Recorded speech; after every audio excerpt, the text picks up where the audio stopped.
G'day, wanted to show you guys a little custom toolboard that we've done. Set it up with our electronics tool control family. This one is specially designed for a helicopter company who has it at the inspection and right at the hangar door, so it's the last point of exit for the helicopter, and as soon as the tool's taken out it changes the green light to red.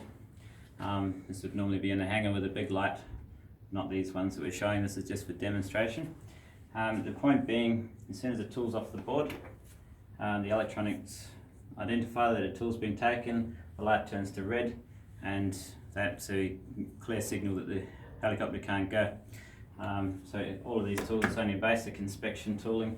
So we've got a mirror, a couple of screwdrivers and a set of parallel clamp.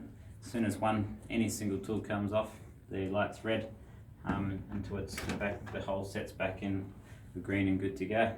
We've also got a switch on down the side here, which is an override switch. So if for some reason we wanted to stop a helicopter flying on last point of check, we can actually go and override it even if all the tools are on there. It's just another little custom feature that the client wanted and we've managed to incorporate into our system.